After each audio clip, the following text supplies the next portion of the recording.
hope everyone's well and is keeping up their social distancing in this trying time. So I got another long overdue update.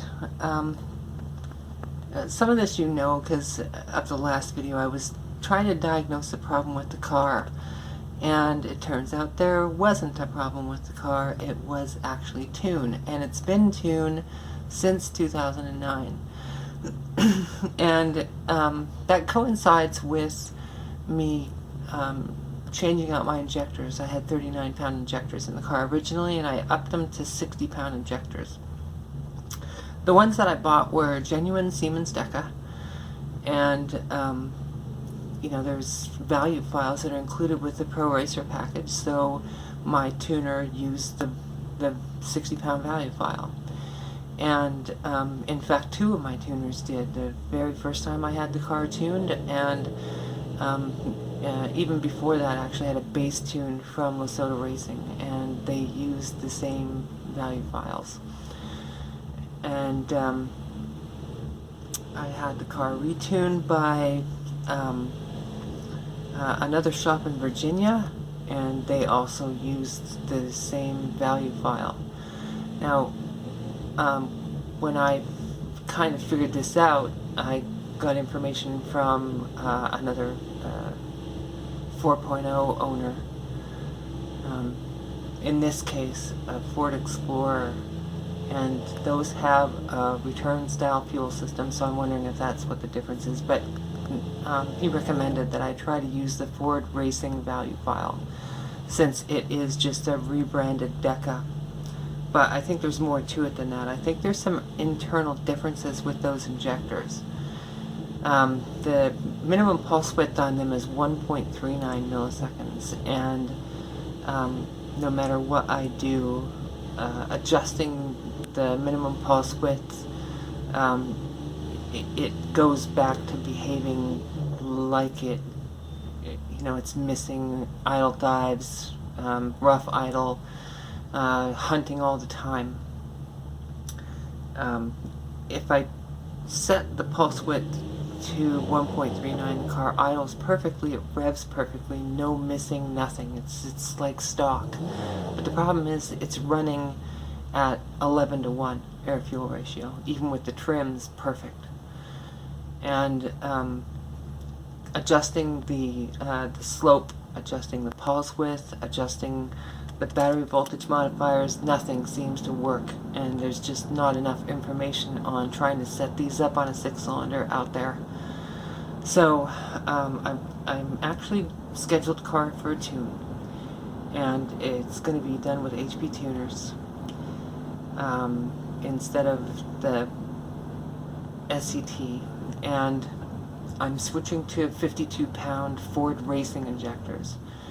And according to the tuner, they've got a lot of good data on those injectors, and it should be pretty easy to dial them in. I'm hoping that's true, because this has gone on long enough. Anyway, the video ahead is kind of historical, because it happened during the 4 months that I was trying to, you know, in between tuning attempts, I was working on another project. So grab some drinks and some snacks and enjoy the rest of the video.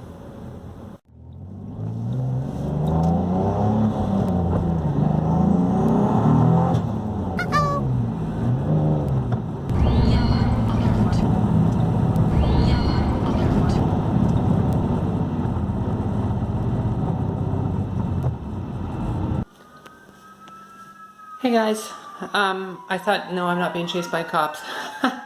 I haven't taken any video of this yet, so I wanted to take some. You know, I really didn't feel like doing a on-camera swap, so you're just going to get bits and pieces of this as I progress. So I'm in the process now of switching over to the 2010 up dashboard.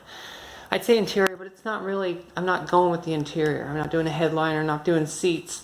It's just the door panels and the dashboard itself. And this is more of a mod than a swap, because I'm keeping 100% of my wiring harness. So I'm adapting the dashboard to the 0509 wiring.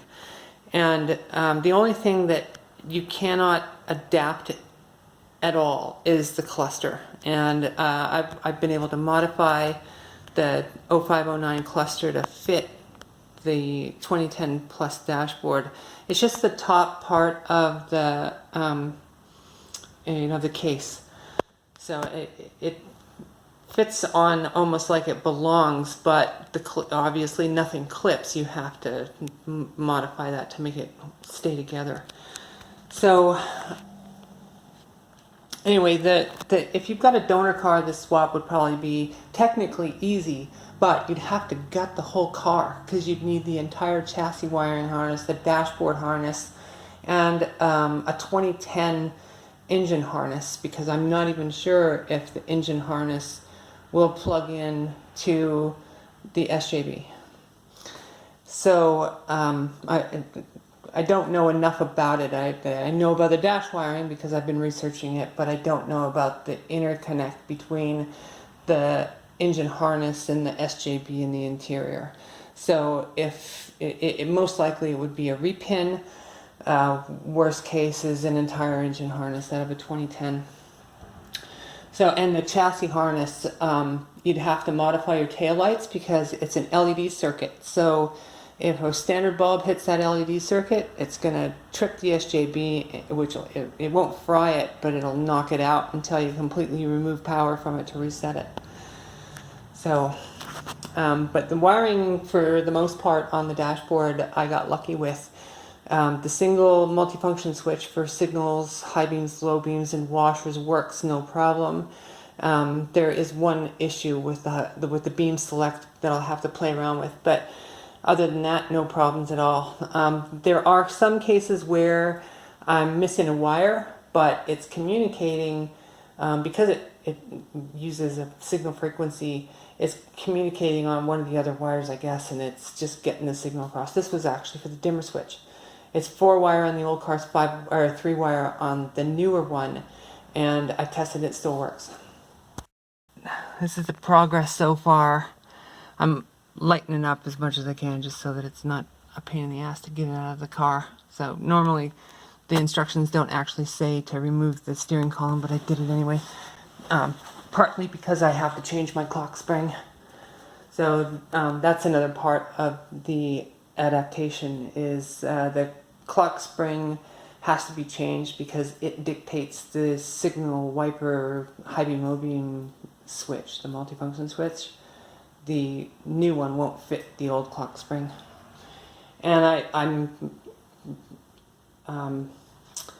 gonna try my best. I mean, I got cruise control to work originally, but I'm gonna try my best to actually get the audio buttons to work, but on an aftermarket stereo. So I've grabbed the harness and the wiring that goes into the center stack area so I can hook that up, see if I can actually get the Bluetooth and the stereo controls working properly. I've got the 0509 dashboard stripped, so I've got the shell taken off of it, and I was in the process of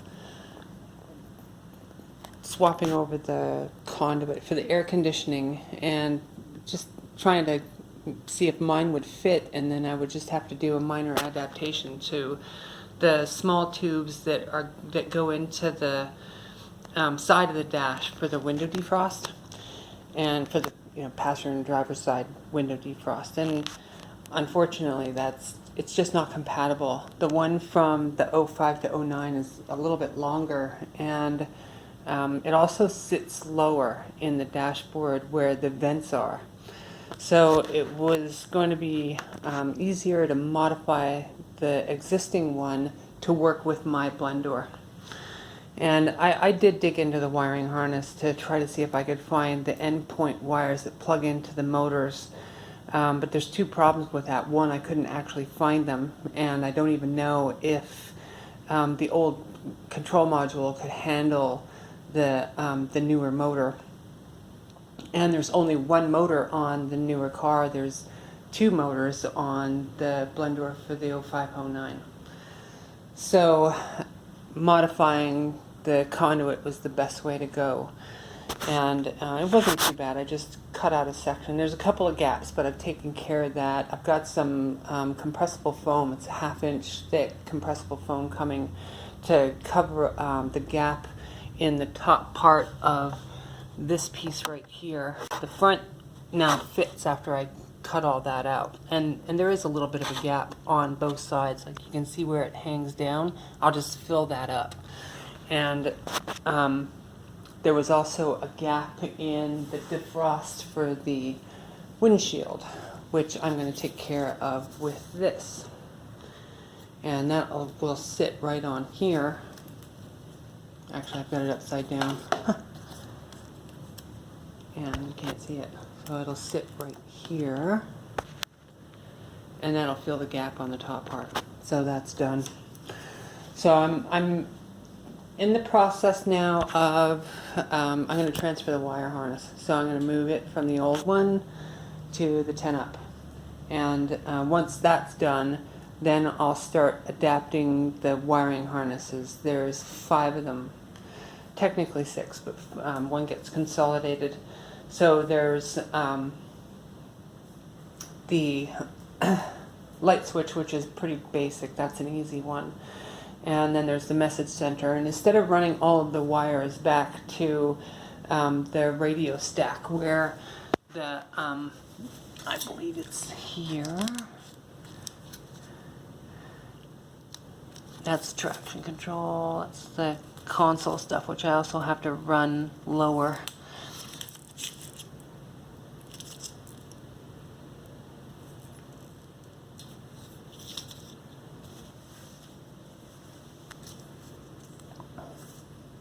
Message center. Okay, so this is the stock wiring, and of course on the 2012 it's over on the far side by the light switch. So there's only one wire that I actually have to run, and that's the return wire that goes back to the smart junction box. So I'll run that, and then I'll run the other ones. One's a common ground, which is in the main harness. I'll have to unwrap it and wire it into the common ground. And then the other 2 just go straight into the cluster. And then there is the clock spring, which is, it's just 7 of the old harness get tied into the new one. And then there's 4 more that are for the audio controls. And I bundled them up. I actually went into the harness and got them as much length as I possibly could. Now bundle them up, I'm going to move them into the center stack area and just leave them there. Because if I buy an aftermarket radio and it happens to have, you know, the steering wheel controls, then I should be able to wire it, as long as it's not trying to feed info back to the control module, and it's actually, you know, directly controlling it itself, then I can feed, you know, just attach those wires.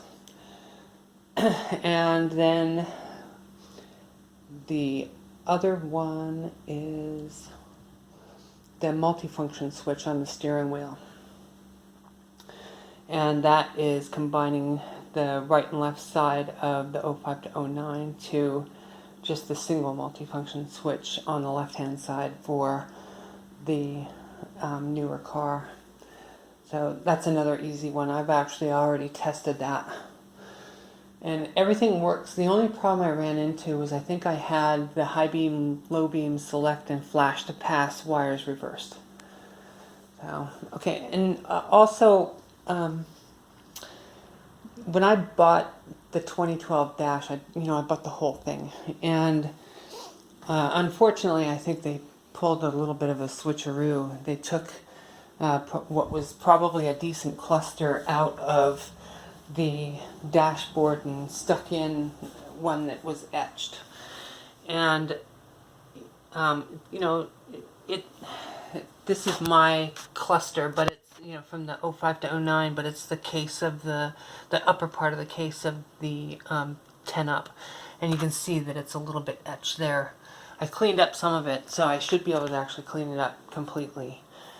But there was other problems with that dashboard. It's cracked in 2 different spots, one right in the center, and the other one is over by the glove box area. That's cracked right there. and it's cracked in the front, if you can see it right there. So I'm pretty sure this car was in a head-on collision, and also the dash was scratched. Now they told me that there was some scuffs on the dash, but there's gouges in this dashboard, and it looks like somebody hit this dashboard because it's a little bit buckled right in the front. So, you know, I'm not doing a swap and putting in a shitty dashboard. So I'm going to have to get another one. And I actually bought an airbag for the passenger side because, you know, it was blown in this particular dashboard. And for $50, you know, $65 or $75 shipped.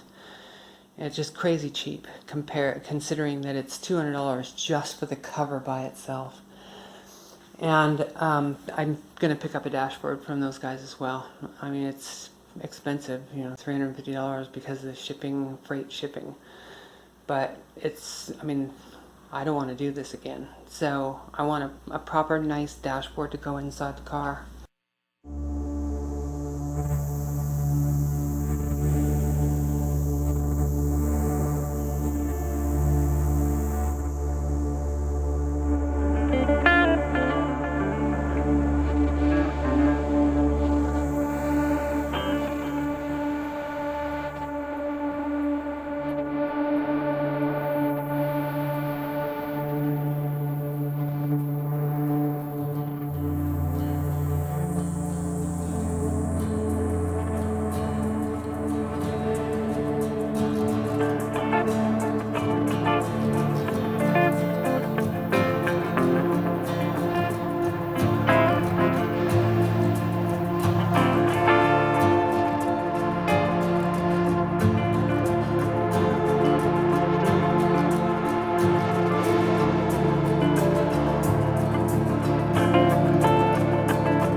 I just wanted to mention a couple things. I don't know how good this is going to sound because I'm inside Dodge, but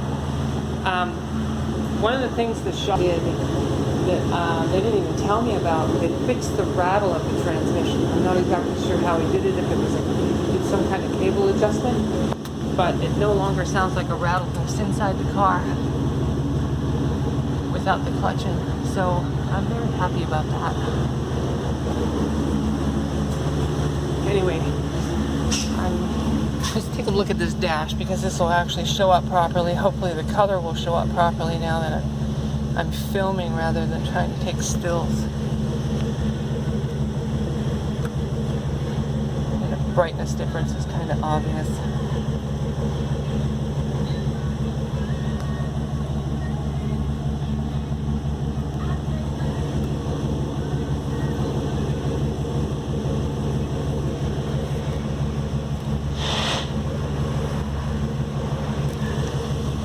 I've got a new button going on this side, but it's for the 2013, 2014, and I don't know the compatibility, so I might have to put a resistor in there because the new one has message center and cruise control in there, and there may be a different reference voltage. So cruise might work, the message center buttons might not, but I don't care because the ones on the dash work. So I'm just doing a real quick test here. I had some problems with overboosting, as you saw at the beginning of this whole video, and I blew the intake hose off the throttle body. So I turned the boost down, but I did more than that. I actually removed all of the dash 4 vacuum line with the AN fittings, and I went back to barb fittings. I don't trust it. It's too unreliable. I was over boosting. I was probably hitting about maybe 18 to 20 psi. So I just, given the fact that I really don't have a finalized tune, I know I'm running rich, so it's safe, but I just don't want to take any chances. And blowing off that tube and having the car feel like I might have spun a bearing was kind of nerve-wracking, and I really don't want to repeat that.